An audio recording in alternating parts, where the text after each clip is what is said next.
Welcome to the Commonwealth Magazine Codcast in partnership with TransitMatters. I'm your host, Josh Fairchild. I'm a board member here at TransitMatters. I'm your co-host, Jim Aloisi, also a board member at TransitMatters. On the podcast today, we're doing part 2 of our series with Chris Osgood, Chief of Streets for the City of Boston and former co-founder of the Mayor's Office of New Urban Mechanics. This will be the second of 2 in the series. In the earlier one, if you would go back and listen to that, we began talking about the Go Boston 2030 plan and some of the things involved with that. Chris, I wanted to start off just with kind of a curious question, get your take on this. When you were going in the Go Boston 2030 process in the beginning, when you were going and asking residents their feedback, and then you kind of put together a few different, I guess I'll call it flavors of what the future of a transit system could be, maybe centered around or look like. And it was like go local and go cross town and maybe go tech or something like that. There's 4 of them. What was the other one? Go regional. Go regional, right. I thought it was really interesting that the number one choice was go local. I mean, maybe it makes sense because it was Bostonians mostly who you were surveying, but do you think that says anything, specific or revelatory about the process and the people? So I'm a believer that both Boston and this region have 2 major competitive advantages. One is that we are a global hub of innovation. We are absolutely pushing the boundaries in so many ways, in so many fields out of this region. The second piece, though, I think of our competitive advantage is that we have some of the world's most livable neighborhoods. And I think it's what really helps us attract, retain families, whether they're longstanding or new coming to Boston.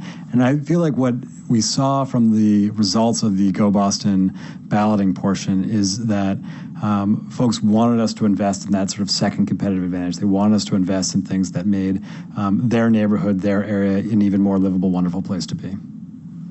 I would imagine also, just picking up on what you've both just said, I mean, one of the challenges in Boston, as in any city, has to be finding approaches to improving mobility that are equitable across the board, so that the transportation mobility issues in East Boston may be the same as they are in Roslindale and Jamaica Plain, but also have significant differences that make them unique. And then you've got to figure out what's the common ground.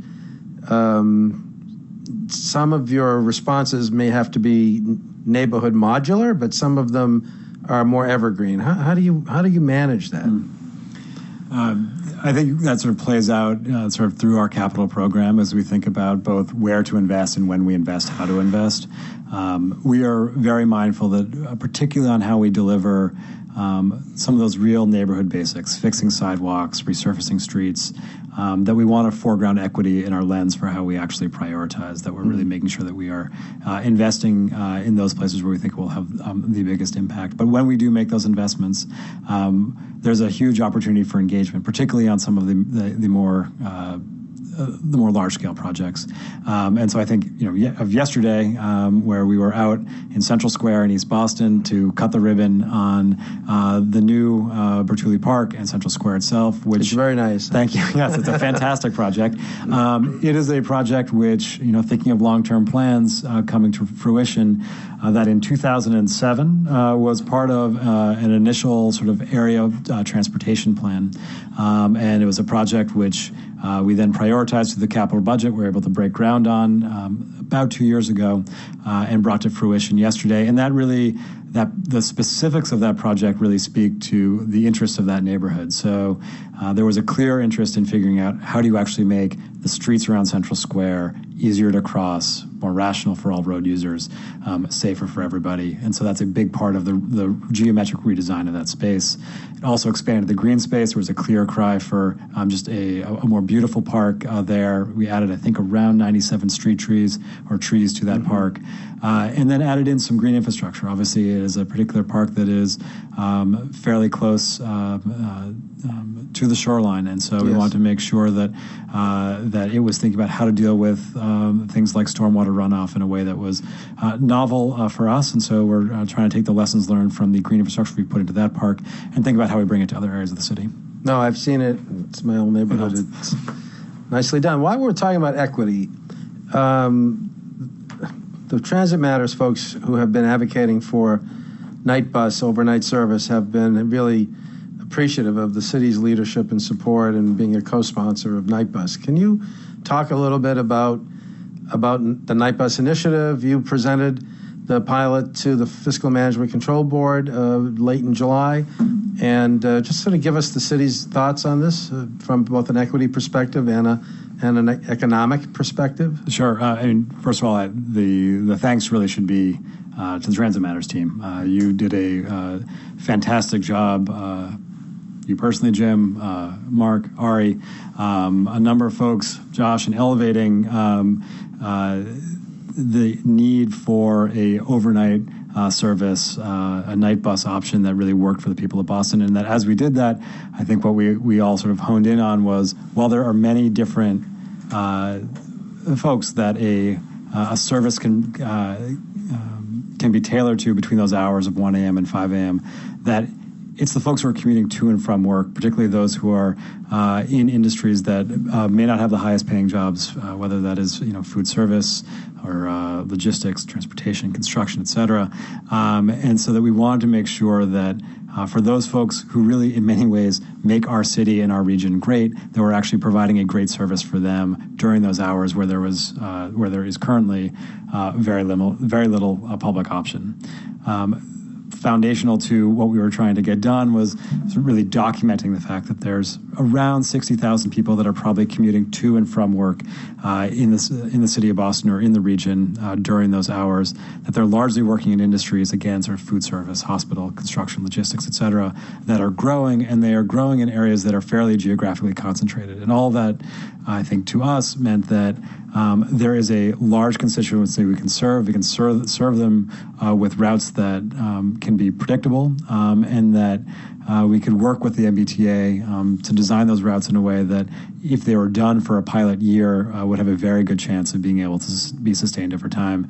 And so while we are not done with the process yet, and obviously it's great to have TransitMatters, the T, and all of us still working on this, I think we've made a lot of good headway over the course of the last year on this. And I think night bus is a really good example of how mobility is really critical to the economy, right, to access to jobs, to equity. And what I like to say to people is Boston, for those of us who've lived in Boston most of our lives and are a little bit older, it's not the city that rolls its sidewalks up at midnight any longer. Yep. It's a 24/7 city, and that's a good thing. And it's going to stay that way in this century. And something like night bus really responds to that reality.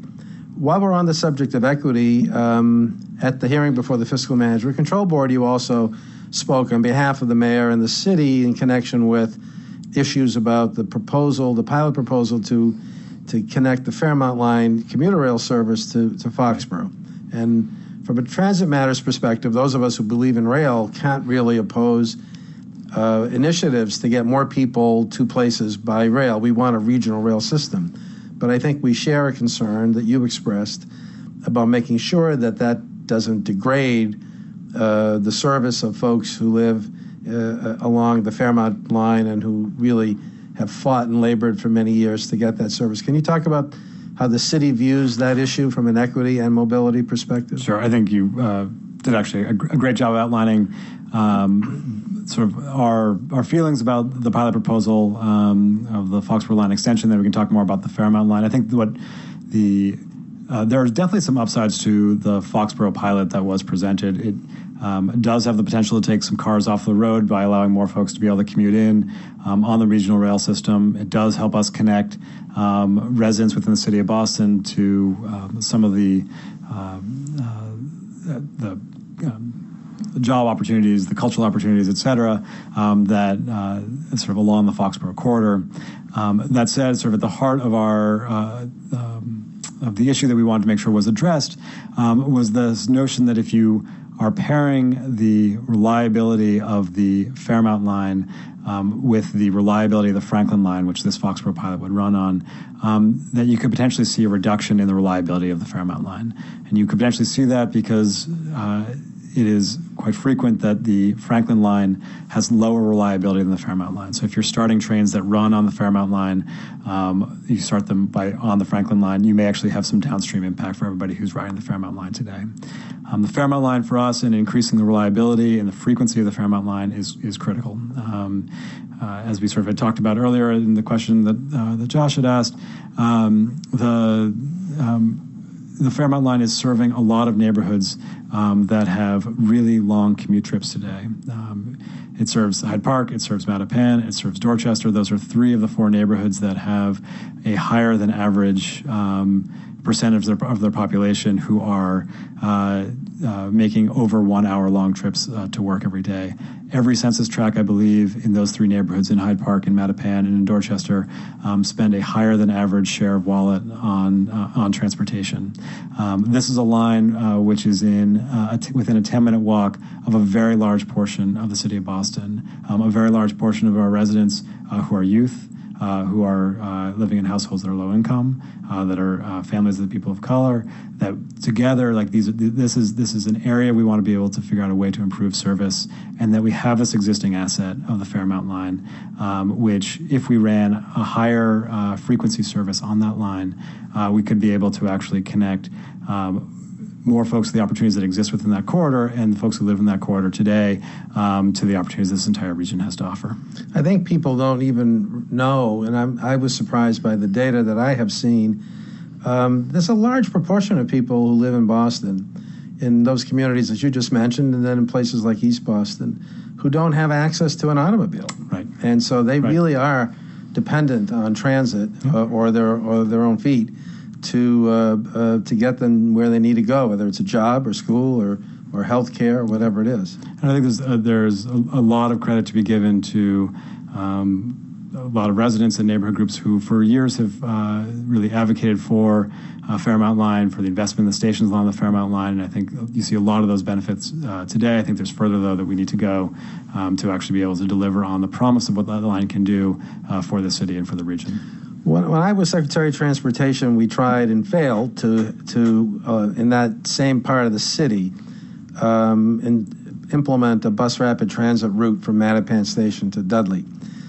Thankfully, there have been people, particularly the Bar Foundation, others who have maintained that lamp and lit the lamp of bus rapid transit to a point where it's still very much an important part of our current mobility conversation. I know the city has been involved and expressed interest in BRT. Can you just talk a little bit about what that is and what your thinking is and how you see that developing in Boston? Sure. So I think that it's a great question to ask after sort of the Fairmount Line question, because in many ways, I think, as we articulated earlier, where we have rail today, we want to make that rail work better. But where we don't have rail, there's an opportunity to make our buses work better. And key to that is implementing either elements of or the entirety of sort of what comes in the Bus Rapid Transit Toolkit. It's a lot of credit to a lot of folks, yourself included, and as you mentioned, folks at the Bar Foundation, for really helping all of us better understand how bus rapid transit has helped move hundreds of thousands of people in other places, and how those lessons could be brought to the city of Boston. We're fortunate to have, at the end of May and the beginning of June, sort of a 2-week pilot along the Silver Line, looking at off-board fare collection. For us, we have been working with the MBTA through our Better Bus Working Group to identify those corridors in the city where we have high numbers of bus riders traveling very low speeds, and thinking about what the interventions are that we can make to really address those challenges. One of those places is the North Washington Street Bridge, which is the bridge that connects Charlestown, the North End, and sort of near North Station. We are this month, the month of September, going out to bid on a redesigned North Washington Street Bridge. I know some of our members have been very active in that advocacy. We appreciate that, exactly. Yes. And in large part due to that, there will be a dedicated bus lane on that bridge to ensure that folks who are traveling either by MBTA bus or shuttle are able to actually get into the city more easily. We are also looking at sort of a key corridor for us, which is that corridor between Rosendale Square and Forest Hills. In the AM peak, a majority of the people traveling inbound are on buses. In the PM peak, a majority of the people traveling outbound are on buses. In both cases, it's around 55%, between 55 and 60%. It's around 19,000 trips each day. There are some opportunities we have there to pilot something that actually could move buses a little bit better. So we are excited to be able to collaborate with the community and collaborate with our partners at the MBTA to think about how we can sort of pilot a slightly redesigned Washington Street corridor between those two points, between Rosendale Square and Forest Hills, to help folks who are on buses be able to move more reliably, which we think actually will help everybody else who's in that corridor as well. Since you mentioned my favorite corridor, I've spent many hours of my life waiting at stoplights, backed up with buses on Washington Street. There's two proposals, which are not conflicting. They can both happen in due time. One is, as you just mentioned, the treatments to allow the buses to move faster and have priority along that corridor. The other is to extend the Orange Line, which people have been wanting to happen since before the Orange Line began operating. There's some tricky questions with the Needham Line running at the same time. What can the right-of-way accommodate? What would be the best-case scenario for serving Needham people? But we're talking about Boston residents. I thought that I don't know if I have the number in front of me, the estimate for what it would cost to extend the Orange Line to Rosendale Village, it seemed like it was crazy high, and a lot of our members have commented. TransitMatters folks have said that seems like a crazy high estimate for what seems like a pretty short, easy-to-do extension. The right-of-way is pretty much all there. The tracks are double-tracked almost all the way, maybe a few hundred feet from Rossi Square Station. But could you talk a little bit about the city's thought process so far on those two alternatives, whether one will happen first and will phase, in the Orange Line, and what has to happen for the Orange Line to get extended? I think just as you suggested, Josh, I think there's a phasing element here. It will not be quick, no matter what way it happens, that we would be able to either extend the Orange Line or convert something like the Needham Line to urban rail. It's interesting to talk about sort of both of those options. So I think in many ways the short-term piece that we are looking at is really how do we make the bus service in that corridor better. I would say the next piece that we'd be looking at that would really go in collaboration with that is the Arboretum Gateway Path. This is a wonderful idea that's emerging from a number of partners out of Rosendale to essentially extend the Southwest Corridor, and the pedestrian and bike facilities of the Southwest Corridor have through the Arboretum and through the right-of-way that's adjacent to the Needham Line, all the way up to Rosendale Village. And so I think in the short term, we'd be looking at those bus improvements and those ped and bike improvements. And then in the longer term, really thinking about, is it an extension of the Orange Line? Is it urban rail on the Needham Line? What's the right way of moving even more people through that corridor?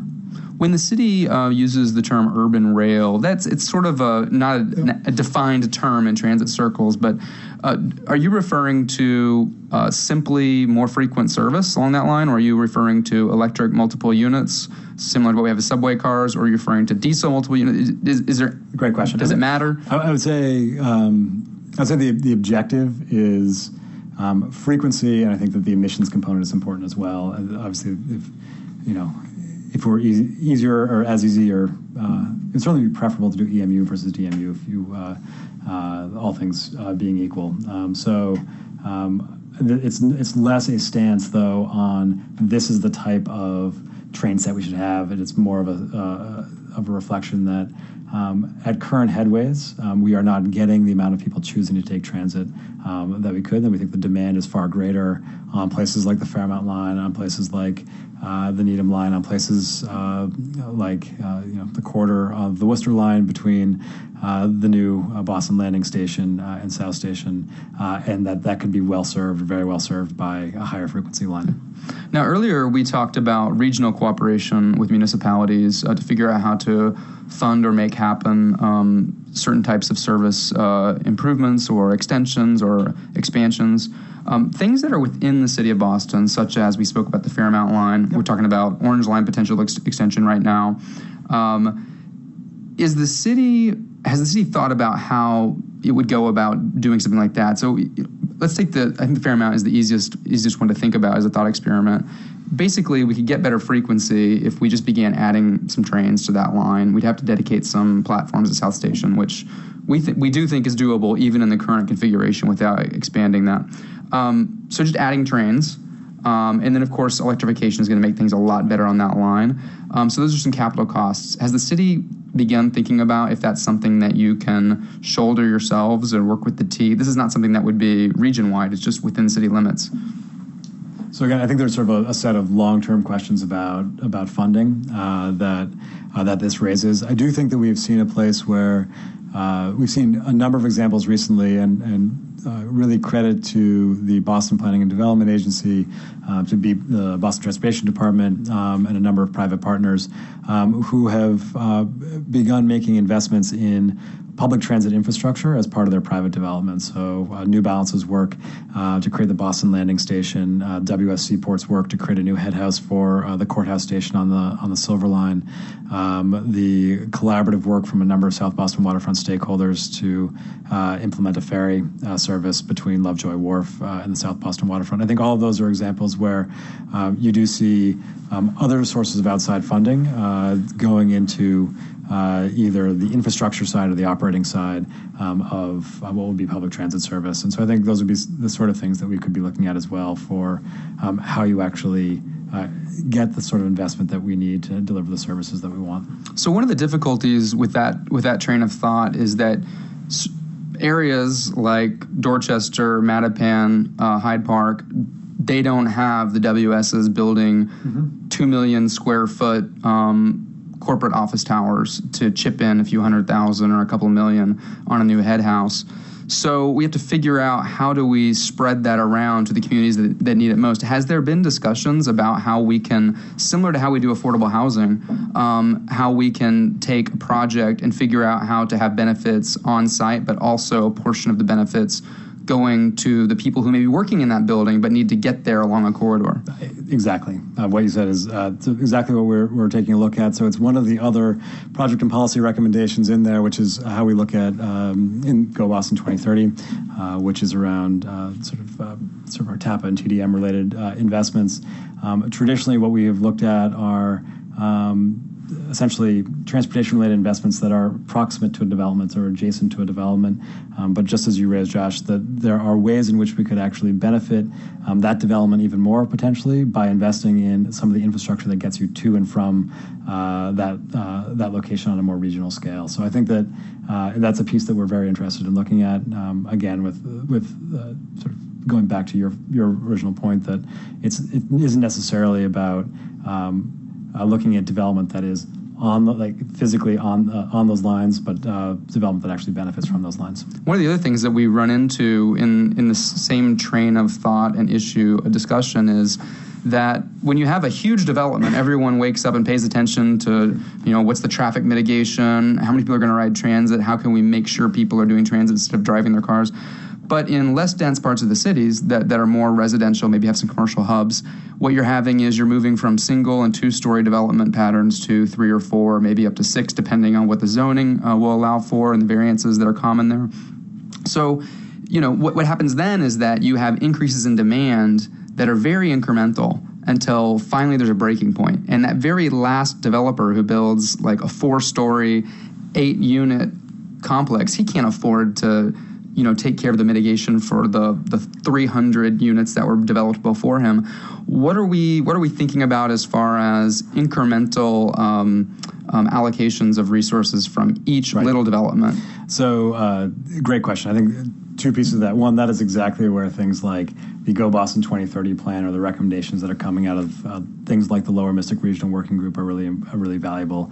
They help us say up front, here's the big investments that we need, the things that we think that are really going to make the biggest impact on the region, and that helps us identify what would we be funding as growth happens. The second piece of that is how do we actually think about adding incremental bits of funding to achieve some of those bigger pieces, and that's something which Vineet Gupta's team has been taking a look at and thinking about how do we have a set of developments or work in an area all contribute to a single type of benefit or a single type of project. We're seeing some micro examples of that right now on Harrison Avenue in the South End and on Boylston Street in the Fenway, where you have essentially adjacent developers who are all supporting kind of a common design of what the streetscape will look like. So next, this winter, I think we're going out to bid on the Harrison Ave work, with it going into construction in the spring with better pedestrian elements, removed median, parking-protected bike lanes, et cetera. I think there you see the sort of cooperation that you're talking about, Josh, of multiple players who are together making an investment, which individually they may not have done. Right.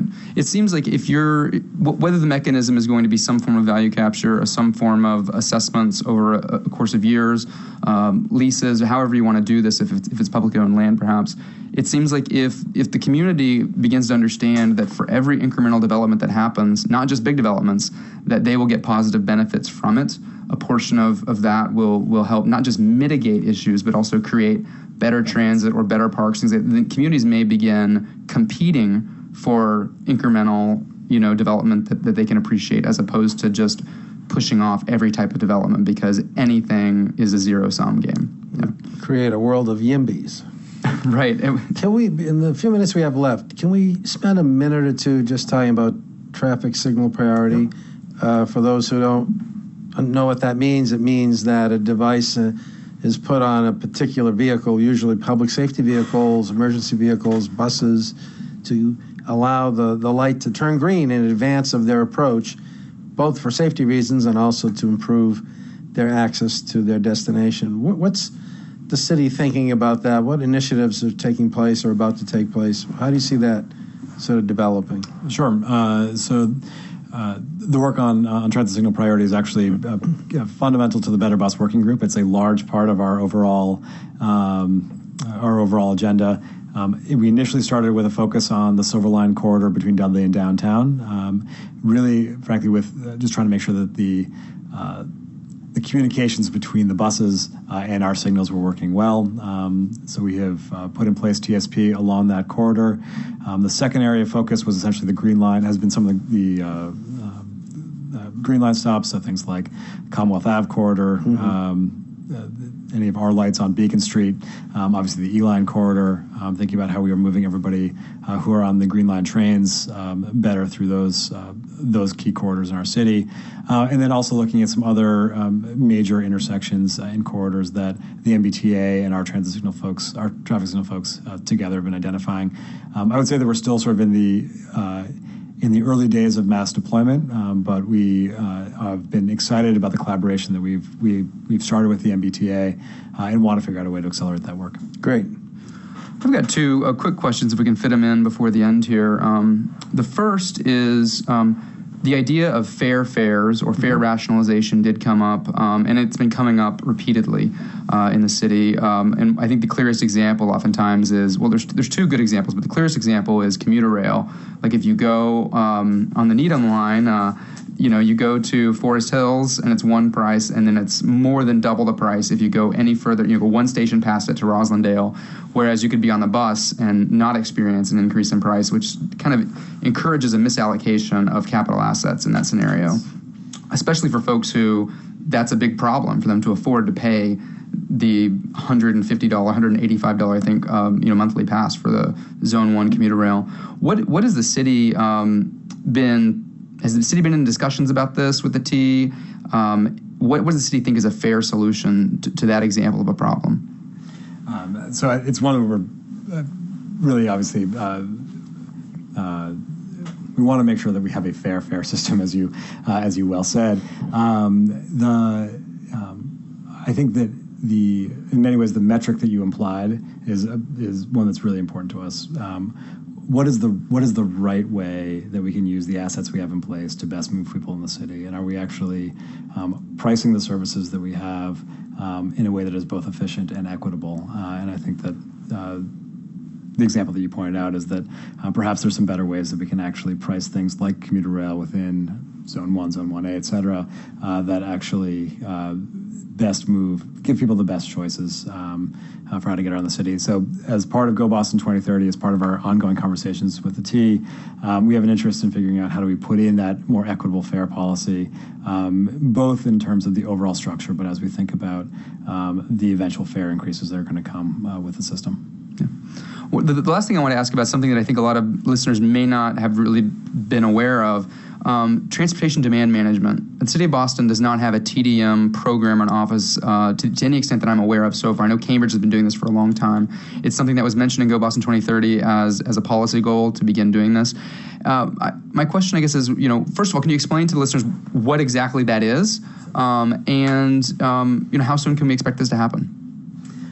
Sure. So with every project in the City of Boston, every large project in the City of Boston, we engage in conversations with the developer and with employers about how they can best move